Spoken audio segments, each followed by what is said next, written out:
ජෙසු බීටයි ඔබ සියලු දෙනාටම ඉතින් අද උදෑසනත් ඔබත් එක්ක දෙවියන් වහන්සේගේ වචනේ පණිවිඩයක් බෙදා ගන්නවා. ඉතින් මේක හරිම වැදගත්. ඉතින් මම ඔයගොල්ලොත් එක්ක කතා කරා ජෙසු වහන්සේ මුහුදට ඇවිදින යද්දී පේදුරු සිටිය සහ පේදුරු ගිලීම ගැන ඊයේ මම කතා කරා. ඉතින් මම මේක ගැන කතා කරලා ඔයගලන්ට අද දේශනා කරන්න මොකක්ද කියලා අද හිතද්දී ශුද්ධාත්මන් වහන්සේ මගේ හදවත තුල යම් පෙළඹීමක් ඇති කරා. ඉතින් අදම ඔයගොල්ලොත් එක්ක කතා කරන්නේ මේක හරිම වැදගත්. පොඩ්ඩක් හිතන්න දැන් ජේසුයි පේදුරුයි හිටියේ එකම මුහුදේ. හරි? ඒ වගේම තමයි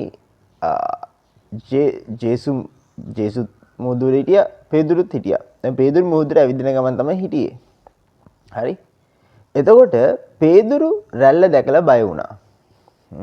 බය වුණ නිසා පේදුරු ගිලුණා. ජේසුස් වහන්සේත් හිටියා. හැබැයි ජේසුස් වහන්සේ පේදුරු බය වීමක් දැක්ක, පේදුරු ගිලීමක් දැක්ක, ජේසුස් වහන්සේ රැල්ලක් දැක්කා. හැබැයි ඒ මුහුදෙම ජේසුස් වහන්සේ හිටගෙන හිටියා. පොඩ්ඩක් හිතන්න. දැන් පේදුරු ගිලනම ජේසුස් වහන්සේ කිව්ව එක දෙයයි. ඇදිහිලි මත තැනැත. කුමක් නිසා සැක වුණාද කියලා.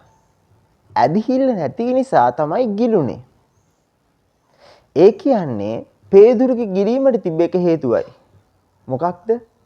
ඔහුගේ ඇදිහිල්ල නැතිවීම. මම ඔයගලන්ට කතා කරා ඔයගලන්ට ප්‍රශ්න එනවා. ඔයගලන්ට අභියෝග එනවා. ඔයගොල්ලෝ හිතන්න ලෝකෙ කෙනෙක් ඒ අභියෝගය නිසාම වැටෙන්න පුළුවන්. හරි. හිතන්න හරිය නිකන් පේදුරු ගිලනවා වගේ. හැබැයි ජේසුස් වහන්සේ ඒ මුහුදු උඩම හරි ඒ රැල්ල එනකොටම ඒ මුහුදු උඩම හිටගෙන හිටියා. ජේසුස් වහන්සේ පේදුරු ගිලනම කිව්ව එක දෙයයි ඇදිහිල්ල නැතිකම. ඇයි සැක කරන්නේ? ඇදිහිල්ල මැද නැත්ත කියලා. ඔබ හිතන්න ඔබට අභියෝග එන්න පුළුවන්. ඔබට අභියෝගයක් එන්න පුළුවන්. හැබැයි ඔබ ඒ අභියෝග නිසා ගිලෙන්න බෑ. පැහැදිලිද?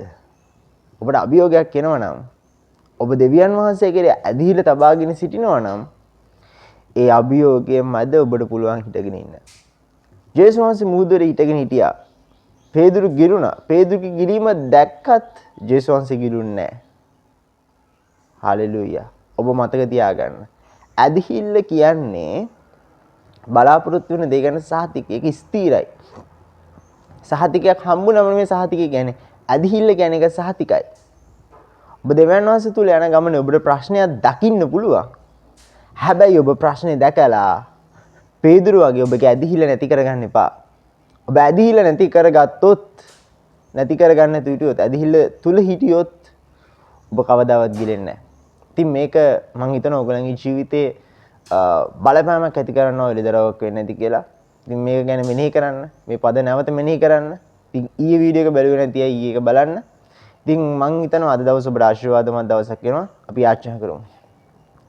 පියාණන් අපි යාචනා කරනවා ජේසුස් වහන්සේගේ නාමයෙන් මේ නරඹන්නා වූ සියලු දෙනාව වහන්සේට බාර කරන ශුද්ධාත්මනේ වහන්සේ ඔවුන්ගේ ජීවිත තුළ ක්‍රියා කළ මැනව.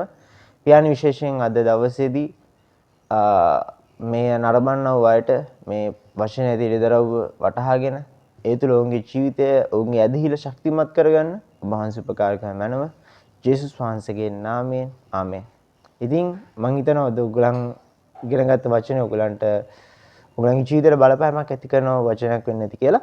ඉතින් හැමදාම මෙවැනි උදෑසන කෙටි පණිවිඩයක් නරඹන්න ඔයගොල්ලන්ට පුළුවන් මේ YouTube නාලිකාව subscribe කරන්න.